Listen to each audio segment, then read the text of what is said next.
comenzó la última batalla en la Eurocopa de Cristiano Ronaldo con Portugal.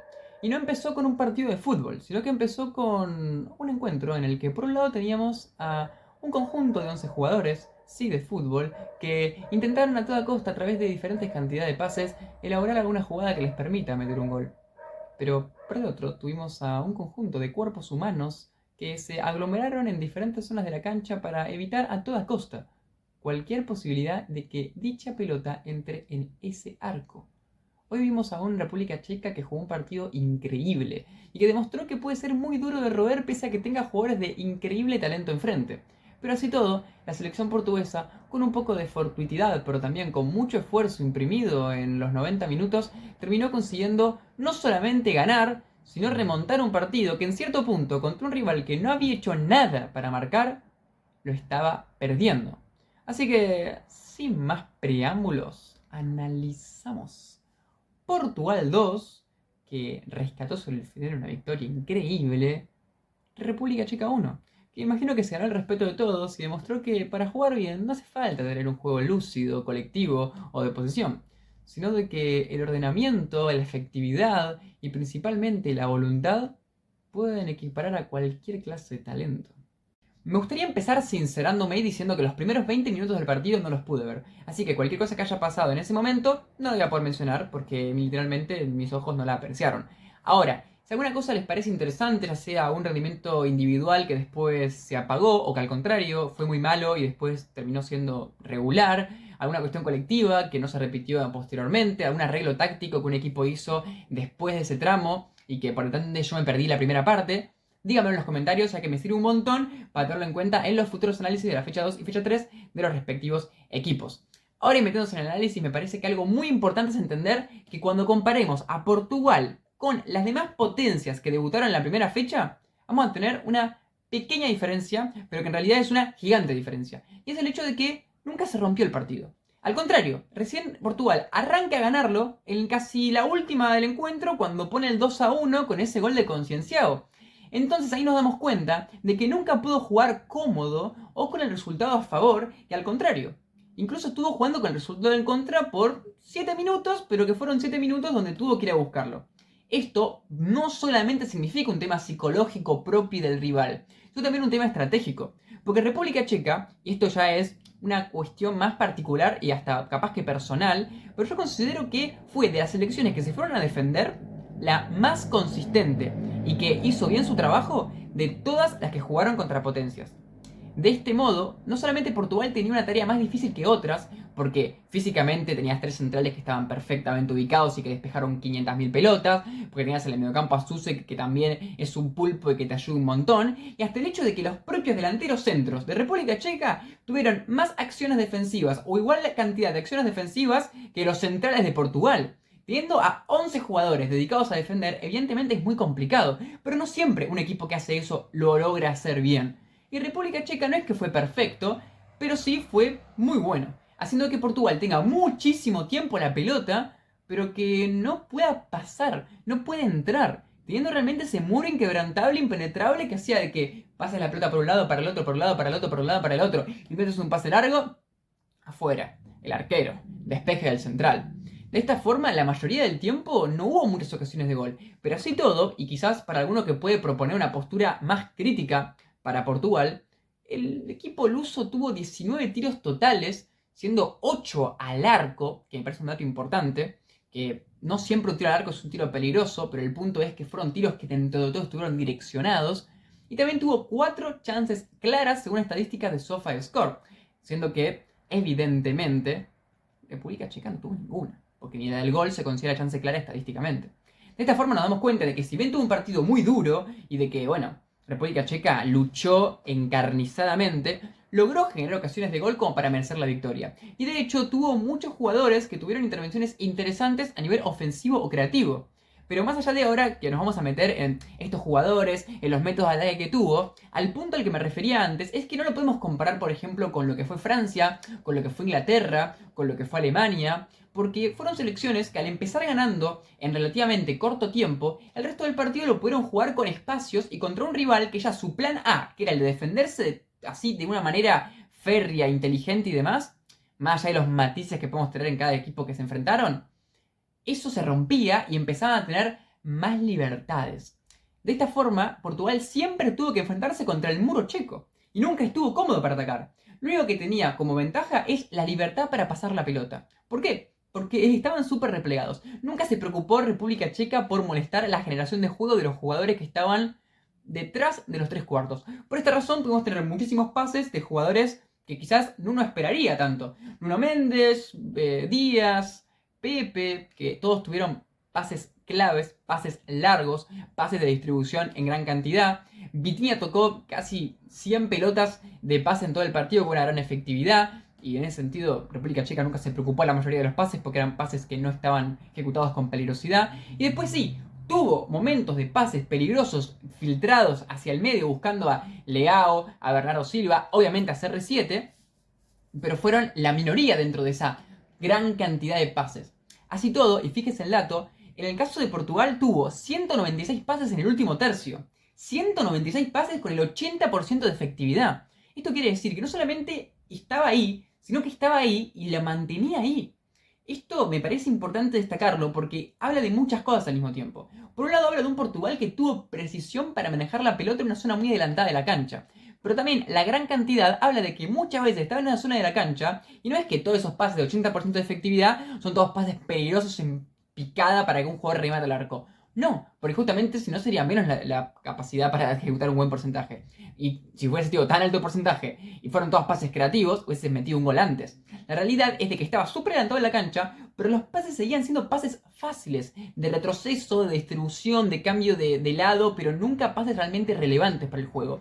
Habiendo tramos donde de repente apareció un buen pase filtrado de Bruno Fernández para Cristiano Ronaldo, o hubo un buen taco de Cristiano Ronaldo para Leao, o hubo un buen pase de Bernardo Silva, digamos que todos los jugadores de Portugal, o al menos casi todos, tuvieron algún pase interesante. Ya sea para, como ya dije, ¿no?, los diferentes jugadores que podían armar de punta. Pero si comparamos la cantidad de pases que hizo Portugal, que estuvo cerca de los 700, 700 y pico, con la cantidad de pases creativos, evidentemente, para la primera visión de cualquier persona, queda diluido. Porque la imagen no te queda el ataque de esas jugadas puntuales que fueron interesantes y que ahí demostró el talento Bruno, demostró la buena capacidad que tuvo para picar Cristiano Ronaldo, que jugó para mí muy bien. O sea, yo entiendo que es Cristiano Ronaldo y evidentemente es uno de los mejores jugadores de la historia, pero al estar jugando en la Liga de Arabia Saudita y ser tan grande de edad, uno no espera que tenga un rendimiento tan alto en una competición de tanta competitividad, valga la redundancia.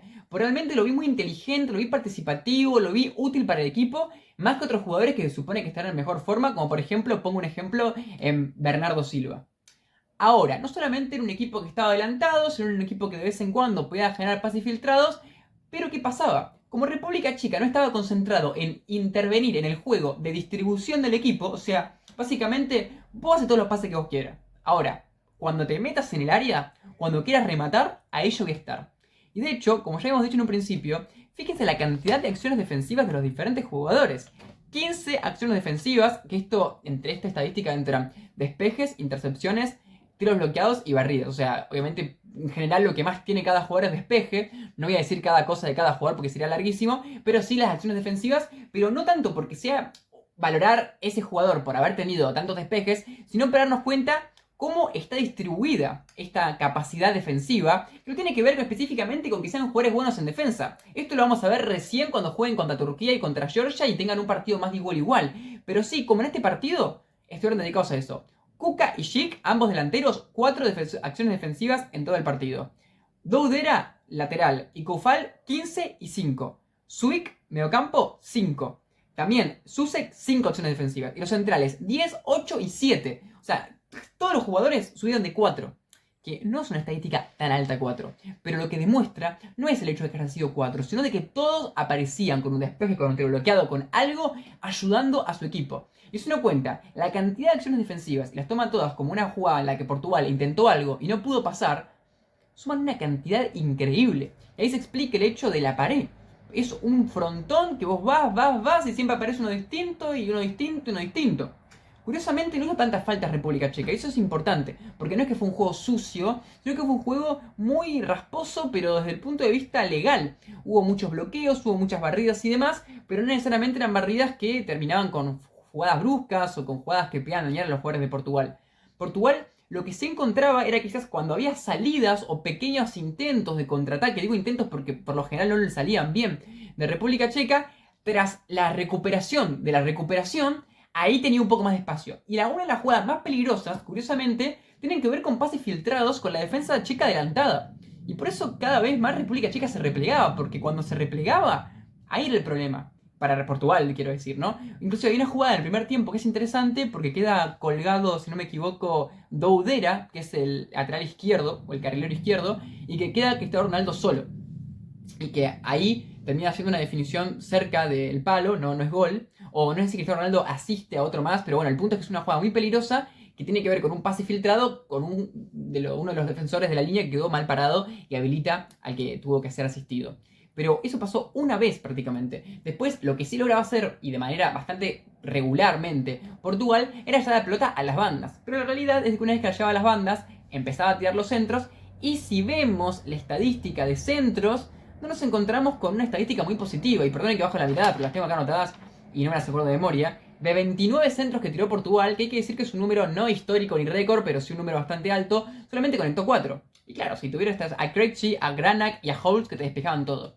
Los menciono para darles relevancia y para ponerles el nombre ahí y el apellido, pero en realidad yo no los conozco de nada. Los voy a ir conociendo a medida que pase la Copa. Realmente hoy tuvieron un partido muy bueno porque participaron en millones de jugadas despejando todo lo que pudieron despejar. Esto es importante tener en cuenta porque muchas veces se habla del equipo que ataca por banda y demás. En este caso Portugal tenía Nuno Méndez, tenía Dalot, tenía Cancelo. Cancelo a veces más por el medio también hizo pases interesantes.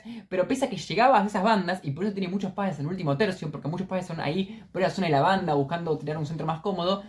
Bueno, no servía del todo, porque el equipo rival tiene una manera de evitarlo.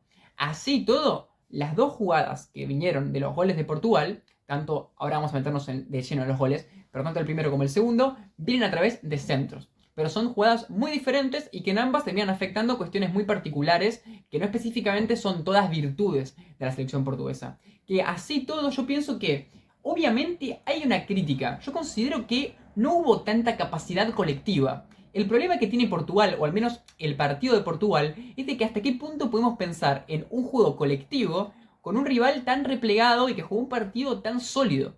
Por ende, quizás fue por culpa de Portugal, pero también quizás la incomodidad que le generó República Checa fue también significativa. Porque no olvidemos una cosa, Portugal tuvo 19 tiros, como ya dijimos, y 4 chances claras, o sea, algo generó. El problema es, tardó tanto en meter el primer gol, inclusive recibe el primer gol, y también de eso vamos a hablar ahora dentro de unos minutos, que la sensación que queda es que hubo muchos momentos en los que no podía resolver el partido. Pero, ¿es verdad eso que no puede resolver el partido? Porque realmente tenía entre medio de esos tramos en los de que le costaba un montón pasar, momentos en los que lograba romper a su rival. Hubo, digamos, mini quiebres, pero que no eran suficientemente potentes. Porque hay que recordar, Stanek, y perdonen la pronunciación, arquero de República Checa, tapó 7 pelotas también. O sea, no estamos hablando de un partido en el que Portugal no tiró al arco, en el que el arquero no apareció, o en el que los centrales no aparecieron. Al contrario, yo considero que los centrales de República Checa aparecieron tanto, tiene que ver justamente con que Portugal algo bien hizo. Porque fueron jugadas en las de que la pelota llegaba hasta el área, en las que forzaban a la última instancia a tener esa barrida final, ese bloqueo final. En muchas ocasiones aparecían a lo último de la jugada, antes del remate, no antes de la asistencia. De esta manera uno puede pensar, sí, por este argumento, Portugal demuestra que no juega un mal partido, porque tuvo muchas ocasiones de gol. Pero al mismo tiempo no fue tan constante en esa generación de juego como para merecerlo ganar antes. Y por no merecerlo ganar antes, por esa falta de creatividad o esa falta de capacidad para resolver ese problema que tenía enfrente, casi lo pierde o casi no lo gana. Porque bueno, en realidad cuando se le mete en el gol al toque lo empata. Pero sí estuvo cerca de no ganarlo porque a lo último meten 2-1, se lo anulan y posteriormente nuevamente meten 2-1. Por tanto, yo considero de que, por ejemplo, no vi un Portugal frenético. Al contrario, vi un Portugal tranquilo, que nunca se desesperó, que nunca se apuró, y que quizás esa tranquilidad que tenía, que por un lado le jugó a favor, porque se veía un equipo que no cometía muchos errores, por ejemplo, y no le permitió a República Checa contraatacar casi nunca, era la misma tranquilidad que hacía que el equipo no sea tan rápido, no sea tan vertiginoso. No vi tantas paredes, no vi tantas triangulaciones, no vi tantas jugadas muy colectivas. Lo que sí vi era un buen desmarque, un buen pase en profundidad. Jugadas muy puntuales, pero dentro del desarrollo general, el transcurso era bastante pasivo. Y eso quizás es lo que se puede criticar. Una falta de intensidad constante. Pero vuelvo a poner en debate, ¿hace falta hacer intensamente todo el tiempo el partido de manera tan constante? si de todas formas con una jugada aislada, manejando la pelota y esperando el momento justo, vas a poder generar peligro, y de hecho Portugal lo generó? Es un debate interesante. Yo pienso que Portugal, así como jugó, tuvo un poco de mala suerte y tuvo que haber metido un gol antes posiblemente, y a su vez le podemos criticar el hecho de no haber tenido tanta capacidad. Finalmente son dos variantes de juego, una más pausada y esperando el error, esperando el momento puntual, sin desesperarse, y al mismo tiempo tenés menos posibilidad de cometer errores que te lleven a contras rivales, y otra quizás es más riesgosa, pero te puede haber permitido más rápidamente meter un gol. Así todo me parece que se vio como un equipo limpio, que tuvo buen manejo de pelota, que tuvo movilidad en sus delanteros, que tuvo desmarques de ruptura, pero sí quizás que en cuanto a las individualidades, por ejemplo, a nivel de regate, no se vio tanto esta capacidad de Leao para desbordar, o esta capacidad de Bernardo Silva, o hasta de Bruno. Se vio un equipo más colectivo, que hacía buenos pases y que corría, pero que no es que los lograron superar a través de regates constantes, cosa que pudo haber pasado en un contexto tan difícil, pero de hecho no pasó. Por esa razón, creo que hago esta especie de apología al mismo tiempo de crítica con respecto a Portugal. República Checa, todo bien con su defensa. Yo creo que en cierto punto hay que tratar de relativizarlo lo más posible. Por un lado, sí, cuando entraban al área, territorio checo, no se podía hacer nada. Un campo minado de interrupciones. Ahora, es una manera de defender que tenés muchos riesgos. Porque muchas veces te puede pasar que al final vos puedes estar ahí en el lugar correcto, se te desvía y te metes con en contra. Que de hecho va a terminar pasando. Pero lo que voy es de que vos, evidentemente, tenés muchas facilidades de defender como quisiste defender. Porque si vos te metés a interrumpir el juego, te adelantás en la cancha, empezás a tener espacios a tus espaldas para los velocistas portugueses, y también tenés más riesgo de dejar de ocupar tu lugar y por ende terminar que el rival termine ocupando tu lugar y que así pueda terminar, por ejemplo, aprovechando a Bruno Fernández para tener un remate a larga distancia. De hecho, Susek fue un jugador bien posicional y fue súper útil. Quizás no menciono tanto las individualidades de República Checa porque realmente fue un trabajo muy colectivo. Ahora voy a meter un poco las individualidades, pero yo creo que destacaría un poco a Susek por su rol de 5 que fue muy consistente, y también a Doudera, que creo que fue el que más tocó la pelota en cuanto a pases, en cuanto a cosas interesantes, tuvo algún regate, y muchas veces como salía por izquierda de la República Checa tuvo esa capacidad, pero después todo el resto realmente muy pobre. Obviamente después tuvimos a Probot que mete el gol, pero mete el gol, nada más. Le pega bien esa jugada puntual, la mete, la clava al lado del palo, pero bueno, es interesante la jugada. Pero a lo que estábamos hablando es que con respecto a la defensa, bueno, es una estrategia. Y bastante bien le sirvió. Y bastante bien le sirvió porque todas las potencias metieron gol muy rápido. La República Checa le metieron un gol recién a los últimos minutos del segundo tiempo. Por lo tanto, la fórmula tuvo coherencia, tuvo sentido y incomodó a Portugal. Ahora, ¿es la mejor fórmula? ¿Qué sé yo? Tampoco existe la mejor fórmula. Pero sí corre riesgos. Y los riesgos que corren en este caso fue que le metan muchas pelotas en el área. Y así pudieron meterle gol antes. Pero lo evitó. Y por esa razón podemos decir que quizás, en cuanto a lo colectivo, en cuanto a su modelo de todos los jugadores ubicados para evitar que haya peligro, no funcionó tan bien. Pero ese modelo obligaba a Portugal a tener cierto tipo de jugadas, que las generó de hecho, pero que República Checa supo repeler en el último instante. Que hay que saber hacerlo, que hay que ser tiempista, y que no haya hecho ningún penal en todo el partido por todo lo que estuvo en el área es realmente muy meritorio. Había un dato que quería decir, fíjense esto, tuvo 35 toques en el área penal Portugal, una barbaridad, en el área penal. Obviamente estamos hablando del área penal de República Checa. Yo digo estos datos porque me parecen relevantes para compararlo. Fíjense, por ejemplo, tuvo 0 tiros de esquina República Checa en todo el partido. 0 tiros de esquina. Que no importa que tuvo 13 Portugal, el punto es que no tuvo ninguno República Checa. Tuvo el jugador que más pases hizo de República Checa, creo que fue Koufal, pero no importa. Fue un mediocampista, Koufal o uno de los carrileros. Hizo menos pases que Paciencia, que fue un jugador que jugó 30 minutos en Portugal. Fíjense, un suplente de Portugal que jugó la mitad del segundo tiempo hizo más pases que el que más pases hizo en 90 minutos de República Checa.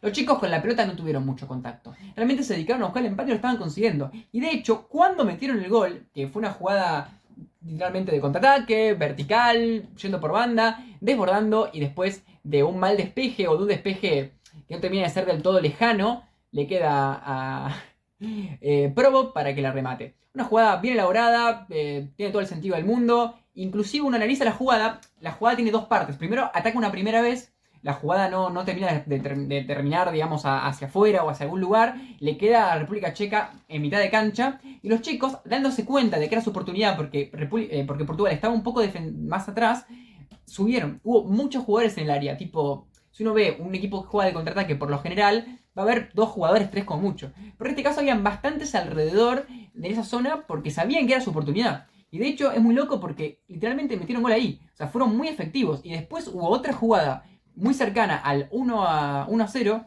y casi termina el 2-0. O sea, fueron muy conscientes de que cuando tuvieron que atacar y vieron ese resquicio puntual, lo aprovecharon. En ese sentido, me da mucha intriga lo que puede aportar República Checa a nivel con la pelota en los pies en los partidos que quedan. Porque bueno, al final no pudo ni siquiera empatar, así que este partido, todo muy lindo, demostró cosas interesantes, pero poco te sirve contra Turquía o contra Georgia, menos contra Georgia. Por tanto, hay que ver qué es lo que pasa. Ahora, metiéndonos en los goles de Portugal, arranquemos con el primero. Un lindo centro, un cabezazo de Cristiano Ronaldo, buen cabezazo. Y ahora, en la parte final del gol. A ver, hasta ahí estamos bien. Un buen cabezazo y un buen centro. Hay mérito de Portugal, hay mérito de Cristiano, hay mérito de la ejecución del centro. Pero pega en el palo. O sea que la definición no estuvo del todo ajustada. Allá de que es por cuestión de centímetros. Posteriormente termina habiendo un rebote. Que le ataja el arquero. Y que finalmente después... No, perdón. Primero es un tiro que le ataja el arquero. Y en el rebote de que le ataja el arquero, le pega al propio defensor de República Checa y se mete en contra. Digamos, me enredé un poco, pero es una jugada de carambola. Es una jugada que tiene mérito en que el arquero tenga que tapar una pelota. Ahí existe. Pero bueno, no tiene tanto mérito porque termina siendo un gol de carambola. Que sin querer, finalmente, Ranak termina metiéndola. Y bueno, hay un factor de que Portugal lo estaba yendo a buscar y que tarde o temprano podía llegar a pasar eso. Pero eso no quiere decir de que Portugal, por sus propios medios, no pudo meter un gol, sino que tuvo que esperar a que haya un rebote de ese estilo. La que dije antes me confundí, que era una jugada de Cristiano Ronaldo que pega en el palo y que después la define, no me acuerdo qué jugador, pero que fue anulada la jugada. Entonces ahí fue la confusión. La otra que estoy diciendo fue una jugada que también fue parecida porque hubo un rebote, pero finalmente terminó en gol y este sí fue válido. Después viene el 2-1. Y esta es una jugada sobre el final. Y acá lo que yo destaco tiene que ver con que hay dos veces en las de que hay una jugada muy rara a favor de Portugal. Primero hay un intento de gambeta, que si no me equivoco es de Pedro Neto, corríjanme, que bueno, como que no lo gambetea muy bien. O sea, no lo supera limpiamente. Pero le queda el rebote y avanza. Primera cuestión fortuita. A ver, obviamente hay un cierto mérito de Pedro Neto en cómo gambeteó, pero no es que lo gambeteó, ¿entendés? El jugador de Checo le tocó la pelota y bueno, de todas formas le quedó a Neto. Neto tira el centro y nuevamente el centro no era muy bueno. El centro le queda al defensor, que pobrecito era el mismo que había metido el gol en contra, Ranak. Pero Ranak como que se trapieza, no llega bien a despejar la pelota y bueno, es un error igual, esto no es tanta suerte, pero en cierto punto tiene que ver con la suerte porque es una pelota medio mordida, que se le rebota medio como en la rodilla, en la pierna y qué sé yo, no sé si había... Era difícil, era el último minuto.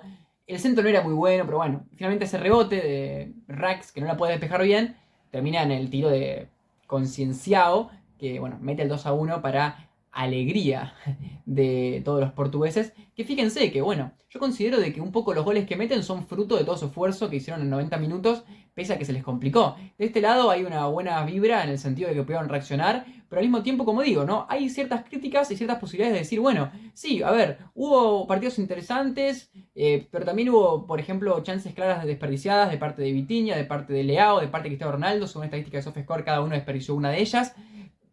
Perdón. También hubo jugadas en momentos muy largos de juego en los que no tenía posibilidad de romper a su rival. Pero insisto en decir, sí hay críticas de ciertos lados de cómo tenía imposibilidad de romper, pero al mismo tiempo uno tiene que entender de que esa imposibilidad de romper no estaba dentro de una incomodidad. Por lo menos no es que no podía pasar y República Checa le hacía contraataques. Tenía el dominio de la pelota y era paciente. Y que o no, esa paciencia le sirvió para generar juego. Digamos, si alguna persona viera el primer tiempo o viera el segundo tiempo, sacando los goles, uno va a ver que Portugal tiene bastantes oportunidades. De hecho, tiene bastantes. O sea, no es un partido que tenga pocas. Por tanto, sí, capaz que le faltó un poco de chispa y yo considero que esperaba más de Leao, de Bernardo Silva y de Bruno. Pero así todo, siento que esperaba más con los demás, con un Cancelo interesante, con los centrales que ayudaron con sus buenos pases, con un Dalot que se proyectaba, con un Cristiano Ronaldo que pivoteó bien y que para mí tuvo un partido muy bueno, también generando una oportunidad de cara de gol. Y con Vitinho y Bruno, que bastante se la bancaron, si bien no tuvieron un partido tan constante, alcanzó para hacerlo. Entonces, bueno, me imagino que cuando estén bien los demás va a ser un partido mucho más interesante. Así todo, este es un encuentro muy puntual, porque no se rompió muy rápido, porque el rival fue ultra defensivo, pero ultra defensivo. Y seguramente en el grupo, Georgia va a ser más débil que República Checa por un tema de nombres, por un tema de la capacidad que tiene para defenderse y la costumbre de jugar contra este tipo de rivales.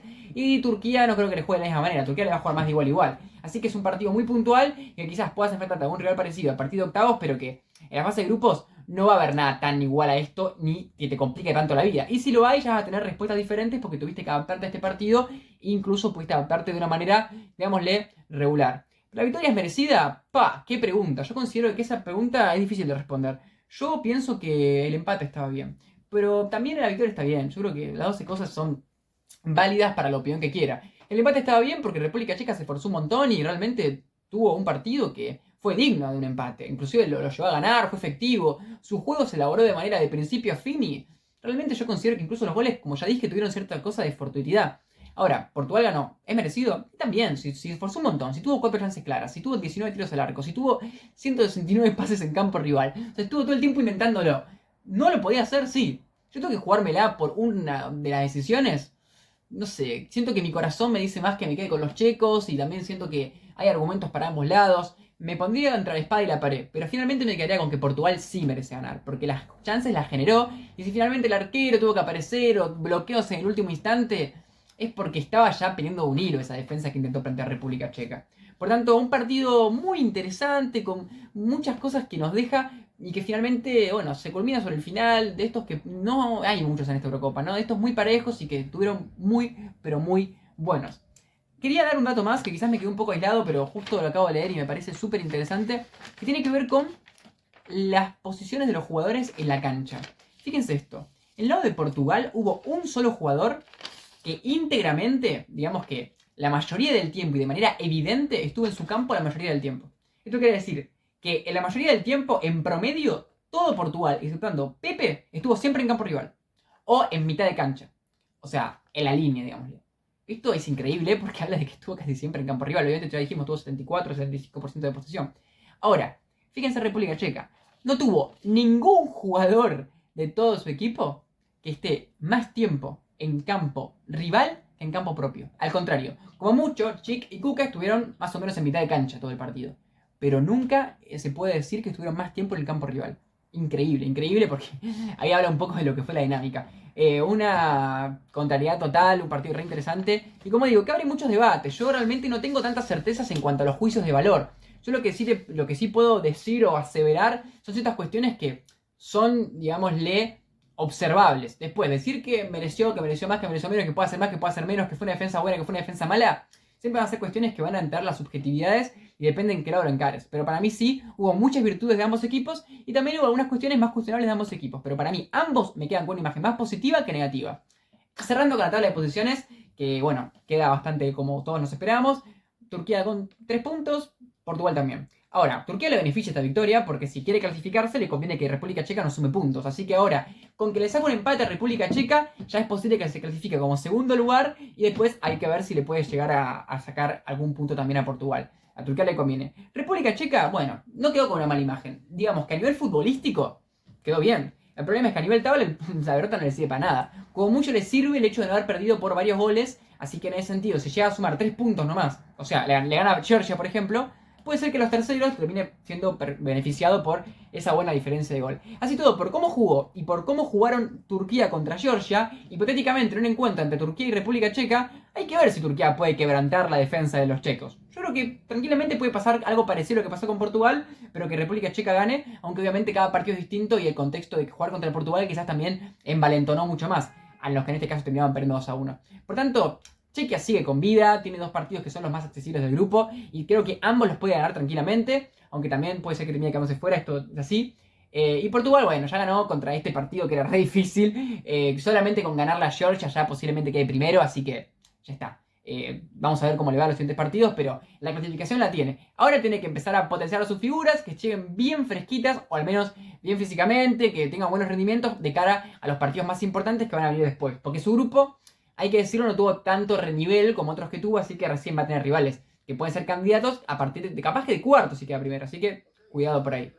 Ahora, si llegaste hasta acá, te agradezco muchísimo y bueno, nada, si podés suscribirte al canal te agradecería mucho, ya que estamos tratando de llegar a los 500 suscriptores y posteriormente a los 1000 para poder tener las membresías y el partner. Mi sueño poder hacer vivir de esto, así que cada suscriptor que llega nuevo después de un video realmente me hace muy feliz, así que bueno, te lo agradecería. De todas formas, ya que te has llegado hasta acá, me pone muy contento que hayas podido valorar mi contenido y un like o un comentario está más que bienvenido, principalmente con lo que dije al principio de los primeros 20 minutos, pero cualquier cosa que quieras comentar, debatir, opinar, el chat está completamente abierto. Ahora sí, Sin más preámbulos, después de una jornada un poquito más corta que de costumbre, nos vemos. Y mañana va a ser el último día en el que tengamos solamente Eurocopa. Así que es un último día relativamente tranquilo.